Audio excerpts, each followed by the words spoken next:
Details that you need to know about this particular bit, because we'll be discussing it later on with Maina Kingori. He is the Regional Humanitarian Director at CARE. Two interesting bits. So first off, we do expect that particular press statement by DRC President Felix Tshisekedi. This would be his first public statement since M23, or as they call it there, M23, advanced in Goma. Also, according to the Rwanda's ambassador at large for the Great Lakes region, that is Vincent Karega, the M23 is expected to be advancing into the neighboring South Kivu province. So we'll be discussing this among other details in Goma, DRC. Send in your questions as well as your comments. We'll be sampling them as we continue.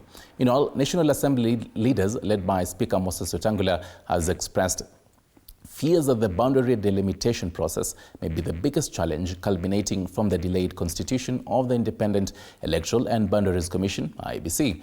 The Speaker is concerned that it may be impossible to create additional constituencies. Meanwhile, Jubilee Secretary General Jeremiah Kioni wants an overhaul of the IEBC Secretariat, which he says is too pro-government. Our reporter Elizabeth Mutuku reports.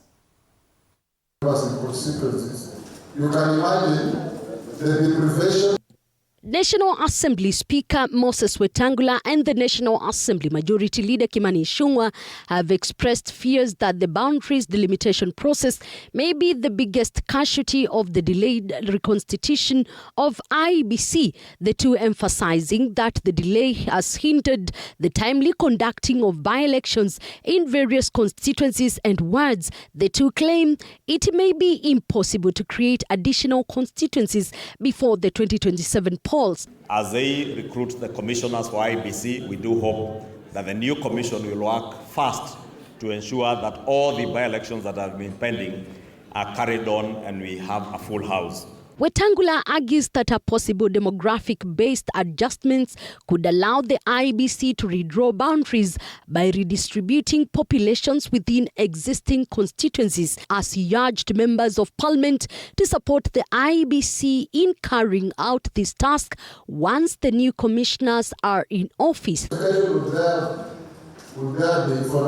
However, the Jubilee Party has poked holes on the new selection panel. The former ruling party says majority are pro-government. The party is now demanding a total overhaul of the IEBC Secretariat chaired by Hussein Marjan.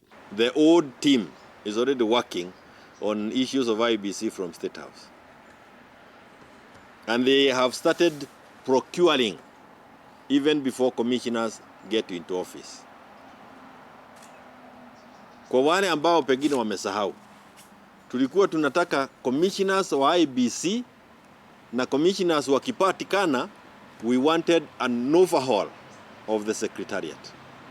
We want the whole secretariat overhauled, because the rigging that took place 2022 was not done by the commissioners themselves.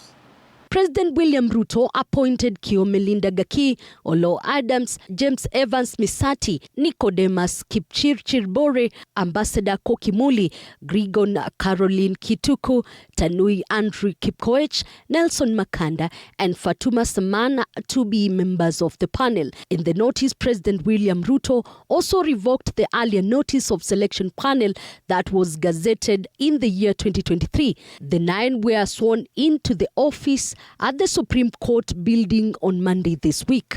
Elizabeth Mutuku, TV47, Nairobi.